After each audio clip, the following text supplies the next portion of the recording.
Culture. हर एक छोटे से छोटे जगह, शहर या फिर देश का अपना एक यूनिक कल्चर होता है जो कि उन्हें दूसरों से थोड़ा अलग बनाता है। तो ऐसी कौन सी बातें हैं जो सिंगापुर को दूसरे कंट्रीज से थोड़ा अलग बनाती हैं और उन्हें जानना आपके लिए बेहद ज़रूरी है अगर आप सिंगापुर आ रहे हैं या फिर आ चुके हैं। नमस्कार, आप हैं हमारे चैनल सफ़र में और आज हम लोग जानने वाले हैं सिंगापुर की 10 छोटी छोटी बातें जिन्हें जानना आपके लिए बहुत ही आवश्यक है, नहीं तो आप किसी प्रॉब्लम में भी पड़ सकते हैं। आज का वीडियो शुरू करने से पहले मैं आपको बता दूं कि मैं जिस जगह पे खड़ी हूँ ये सिंगापुर का फर्स्ट गैस पाइपलाइन स्टेशन हुआ करता था जो कि 1862 में बनाया गया था। इसके हिस्टोरिकल सिग्निफिकेंस को प्रिजर्व करने के लिए आज भी इसके स्ट्रक्चर को वैसा ही रखा गया है, आप देख सकते हैं। और ये एक तरह का अब स्पोर्ट्स या फिर डांस टाइप की जगह बन चुकी है। यहाँ पे इवनिंग में लोग बैडमिंटन खेलते हैं या फिर योगा क्लास करते हैं या फिर डांसिंग करते हैं। इस तरह की एक्टिविटी लोग यहाँ पे करते रहते हैं। तो चलिए जानने की कोशिश करते हैं सिंगापुर की 10 ऐसी छोटी छोटी बातें जो एज ए इमिग्रेंट या फिर एज ए टूरिस्ट हमें ध्यान रखने की ज़रूरत है। सबसे पहले बात करते हैं हॉका सेंटर और फूड कोर्ट की। जब कभी भी आप यहाँ के हॉका सेंटर या फिर फूड कोर्ट में जाते हैं और वो भी पीक टाइम पे लाइक लंच आवर और डिनर आवर में, तो आपको कॉमनली यहाँ पे सीट रिजर्व की पॉलिसी देखने को मिलेगी, आप बोल सकते हैं। मे बी एक टिश्यू का पैकेट टेबल पे रखा होगा या फिर मेट्रो कार्ड भी आपको देखने को मिल सकता है या फिर वाटर बॉटल। अगर आपको ये सारी चीज़ें टेबल पे दिखती हैं, चाहे वो सिंगल ही क्यों ना हो, तो वो आप सीट को छोड़ दें, उस पर ना बैठें, क्योंकि यहाँ पे ये एक तरीका है सीट को रिजर्व करने का। पीक आवर में मोस्टली सारे टेबल्स फुल होते हैं, इसलिए लोग इस तरह से सीट को रिजर्व करके और अपना ऑर्डर लेने जाते हैं, क्योंकि ऑर्डर मोस्टली सेल्फ सर्विस होता है। हॉका सेंटर में जो सेकंड बात ध्यान रखने वाली होती है वो ये है कि जब आप अपना खाना फिनिश करते हैं तो टेबल को मैसी ना छोड़ें। आप अपना खाना फिनिश करने के बाद जो ट्रे है उसको उसके डेडिकेटेड प्लेस पे जाके रख सकते हैं। ये कंपलसरी नहीं है, बट एज ए कर्टसी लोग यहाँ पे इस चीज़ को फॉलो करते हैं, तो हमें भी इस चीज़ का ध्यान देना चाहिए। हॉका सेंटर की थर्ड और मोस्ट इम्पॉर्टेंट बात जो ये है कि आपको यहाँ पे बार्गेन बिल्कुल नहीं करनी चाहिए। हॉका सेंटर में ऑलरेडी जो फूड होते हैं वो सब्सिडाइज रेट पे होते हैं, तो जो भी रेट डिस्प्ले आपको दिखता है आप उसके अकॉर्डिंग अपना खाना ऑर्डर कीजिए और उतना ही आप पे कीजिए। अगर आप बार्गेन करने की कोशिश करते हैं तो मे बी आपको रिफ्यूज़ कर दिया जाए और आपको खाना सर्व करने से ही मना कर दें। इस लिस्ट में जो फोर्थ पॉइंट है हमारा वो भी खाने से जुड़ा है। जब कभी भी आप मेट्रो स्टेशन या फिर मेट्रो से सफ़र कर रहे हो तो आप खाने से बचें, क्योंकि यहाँ पे मेट्रो स्टेशन या फिर ट्रेन के अंदर खाना स्ट्रिक्टली प्रोहिबिटेड है। मैं तो ये कहूँगी कि आप पब्लिक ट्रांसपोर्ट लाइक बस में भी खाने से बचें, क्योंकि जनरली मैंने देखा नहीं है लोगों को कि बस में खाते हों। और इसका एक हैवी फ़ाइन भी है यहाँ पे। अगर आप ट्रेन के अंदर खाते पकड़े गए तो मे बी अप टू $500 आपको एज ए फ़ाइन पे करना पड़ सकता है। जो फिफ्थ पॉइंट है हमारा वो है एस्केलेटर से जुड़ा हुआ। तो आप कहीं भी यहाँ पे अगर पब्लिक प्लेसेस में एस्केलेटर यूज करते हैं तो हमेशा ध्यान रखें कि आप लेफ़्ट साइड में खड़े हों।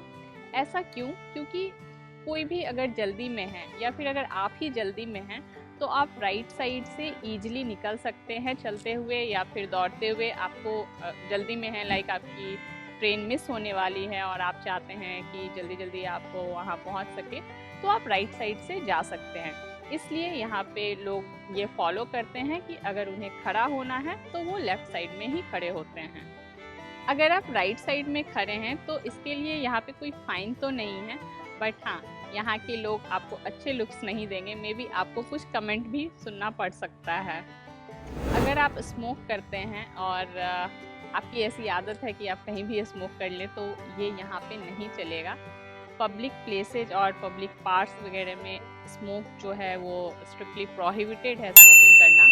तो आप इस चीज़ को ध्यान रखें। यहाँ पे स्पेसिफिक प्लेसेस बने हुए होते हैं स्मोकिंग जोन के लिए, आप वहीं जाके स्मोक करें, नहीं तो आपको इसके लिए एक हैवी फ़ाइन देना पड़ सकता है, और वो भी थोड़ा बहुत नहीं, बहुत बड़ा अमाउंट भी आपको देना पड़ सकता है, like up to 2000 Singapore dollar. जो आज का 7th पॉइंट है हमारा, वो है बस में चढ़ते टाइम आपको क्या ध्यान रखना है। तो बस में हमेशा आप फ्रंट से एंट्री करें, फ्रंट से चढ़ें, और जो भी फेयर का है वो आप वहाँ पे पे कर सकते हैं, लाइक कार्ड से, मोबाइल से, जैसे भी पे करना है, क्योंकि जो बैक एंड होता है वो उतरने के लिए डेडिकेटेड है और उसको उसी के लिए यूज करते हैं। तो अगर आप कभी जल्दी में बैक से चढ़ने की कोशिश करते हैं तो मे बी लोग आपको अच्छी निगाह से ना देखें, तो हमेशा ध्यान रखें कि आप फ्रंट से ही चढ़ें। अगर आप भी आर्टिस्ट हैं और आपको रेंडमली वॉल पे स्केचेस या फिर पेंटिंग करने का शौक़ है, तो वो यहाँ पे बिल्कुल नहीं चलेगा।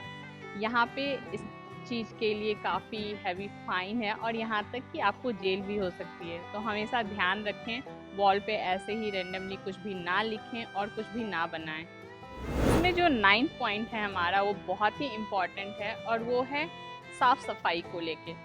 सिंगापुर काफ़ी क्लीन सिटी स्टेट है और जब हम लोग यहाँ पे आते हैं तो हमें भी इन चीज़ों का ध्यान रखना है। आप कहीं भी अपना कूड़ा कचरा या फिर एक रैपर ही क्यों ना है उसे ना फेंकें।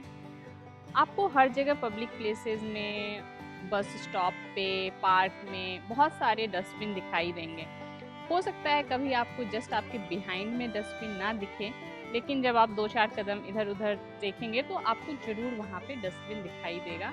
तो हमेशा अपना कूड़ा जो है उसमें जाके डालें और इधर उधर लिटर करने से बचें। अगर आप ऐसा नहीं करते हैं और आपको पकड़ लिया जाता है तो इसके लिए भी यहाँ पे एक हैवी फ़ाइन है या फिर आपको जेल भी हो सकती है। जो फ़ाइन है वो अप टू $2000 तक का है। तो आप समझ सकते हैं इन्होंने इतने स्ट्रिक्ट रेगुलेशन बनाए हैं। आज का जो 10th पॉइंट है वो है च्युइंगम से रिलेटेड। अगर आप भी च्युइंगम लवर हैं तो सिंगापुर में भूल जाइए उसे। यहाँ पे च्युइंगम जो है वो कम्प्लीटली बैन है, खाना और बेचना भी। अगर आप यहाँ पे च्युइंगम खाते हुए पकड़े जाते हैं तो $2000 तक का फ़ाइन है, और अगर आप यहाँ पे च्युइंगम बेचते हुए पहली बार पकड़े जाते हैं तो 10,000 तक का फ़ाइन है या फिर आपको जेल भी हो सकती है। अगर आप सेकेंड टाइम में पकड़े जाते हैं च्युइंगम बेचते हुए तो उसके लिए आपको $20,000 तक का फ़ाइन देना पड़ेगा। चलते चलते वीडियो के अंत में आपको एक और बोनस इन्फॉर्मेशन देते जाती हूँ कि अगर आप यहाँ पे आ रहे हैं और आप कबूतर लवर हैं, उनको आपको खाना खिलाना पसंद है, तो सिंगापुर आने के बाद आप ऐसा बिल्कुल ना करें। आपको यहाँ पे कबूतर तो बहुत दिख जाएंगे, बट उनको यहाँ पे फीड करना स्ट्रिक्टली प्रोहिबिटेड है। अगर आप उनको खाना खिलाते हुए पाए गए तो आपको $500 तक का फ़ाइन देना पड़ सकता है। मौसम को देख के लग रहा है कि बारिश होने वाली है, तो आज का वीडियो हम लोग यहीं पे ख़त्म करते हैं। अगर आपको हमारा ये वीडियो अच्छा और इन्फॉर्मेटिव लगे तो अपने फ्रेंड्स, फैमिली, कॉलीग के साथ ज़रूर शेयर करें और हमारे चैनल को सब्सक्राइब करना ना भूलें। मिलते हैं अगले वीडियो में, तब तक के लिए stay safe, stay healthy, take care, bye bye.